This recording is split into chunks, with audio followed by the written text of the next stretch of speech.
हमारे स्कूल में रक्षाबंधन के दिन सारे लड़कों को लाइन में खड़ा करके सारे लड़कियों द्वारा राखी बंधवाया जाता है। भाई इतने डिसिप्लिन मैनर से तो बकरे भी हलाल नहीं होते, कम से कम उन्हें भी हलाल करने से पहले पकड़ के रखा जाता है। गुरुजी ज़्यादा नहीं, कम से कम हमें बकरे इतनी इज्जत तो दे ही दो, कम से कम गधा तो मत समझो यार। लेकिन नहीं, इनको हमारी इज्जत से क्या। और अभी मैं इस दर्द से उभरा भी नहीं था कि अब सारी लड़कियों को गिफ्ट देने की बारी आ गई। मतलब ये कुछ ऐसा हुआ कि जो बकरा अभी अभी हलाल हुआ हो वही आके बोले कि भाई साहब मटन खा के देखो, बहुत बढ़िया बनी है। अब फिर इस प्रताड़ित घटना के बाद हम लड़कों के पास दो ही ऑप्शन बच जाते हैं, या तो फिर सीनियर पे ध्यान दो या जूनियर, उसमें भी 6 घंटे की क्लास, और इन क्लास से बाहर निकलना इतना ही मुश्किल था जितना कि कोरोना टाइम पे स्कूल जाना। पर फिर भी अगर कुछ तेजस्वी बच्चे जैसे तैसे बाहर निकल भी जाते हैं तो अगर जूनियर की तरफ गए तो भैया कह के बुला लेती है, और अगर सीनियर की तरफ चले गए तो वो बाबू कह के बुला लेते हैं। मतलब समझे दया, हमारे क्वेश्चन का हर एक ऑप्शन गलत है। और जब सारे ऑप्शन गलत हो जाते हैं तो फिर कुछ तेजस्वी बच्चे ऑप्शन बनाना शुरू कर देते हैं, और फिर उन्हीं ब्रिलियंट बच्चों में से एक ब्रिलियंट बच्चा ये है।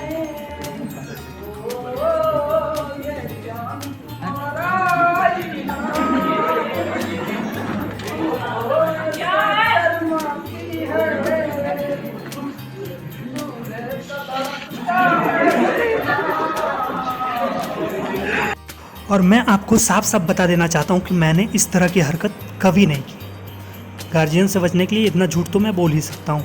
पर गुरुजी, इस बच्चे की गलती चाहे जितनी भी हो, पर कहीं ना कहीं आपकी गलती भी जरूर है। ये बात तो मुझे, यानी कि 5 में से 5 सब्जेक्ट में फेल हो जाने वाले इस बच्चे को मैं मालूम है। फिर आपको ये बात कैसे नहीं पता चली। और अभी तो रुको, इतने से इनका पेट नहीं भरा।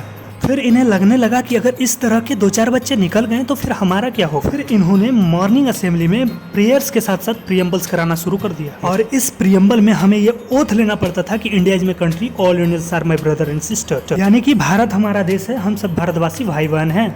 तो भाई भारत हमारा देश है, था, रहेगा, इसको कहने की क्या जरूरत। और चलो इसको कह भी दे, इससे कोई ज्यादा प्रॉब्लम नहीं है। पर प्रॉब्लम आती है सेकेंड वाली लाइन कि सारे भारतवासी भाई बहन हैं। तो जब सारे भारतवासी भाई बहन हो गए तो लड़के शादी क्या विदेश में जाके करेंगे।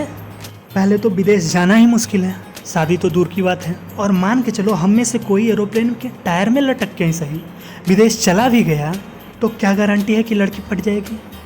क्योंकि हमें तो क्लास की सबसे बदसूरत लड़की भी भाव नहीं देती, और विदेशों में तो बदसूरत भी गोरे होते हैं। अरे गुरुजी, स्वामी विवेकानंद ने एक बार भाषण में my dear brother and sisters कह दिया था, उसके बाद उन्होंने पूरी जिंदगी शादी नहीं की। अरे उन्हें तो विदेशों से प्रपोजल भी आया था।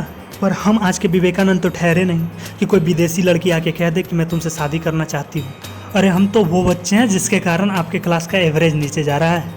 पर हाँ, इतना तो है कि हमारे ऊपर आने वाले हर एक प्रॉब्लम का हम सॉल्यूशन ढूंढ लेते हैं। एक लड़के ने इसका सॉल्यूशन निकाला। जब वो प्लेज बोलता था तो वो बोलता था India is my country, all Indians are my brother and sister except one. और मैं फिर उसे कुछ दिनों बाद देखा तो वो हर एक लड़की पे ट्राई मार रहा था। फिर मैंने उससे पूछा कि अबे सुन, तुमने तो एक्सेप्ट वन बोला था, फिर ये क्या है। उसने कहा कि ऐसा है कि एक्सेप्ट वन में आता कौन है यही मुझे नहीं पता, तो मैं ऑप्शन से प्रॉब्लम को सॉल्व कर रहा हूँ।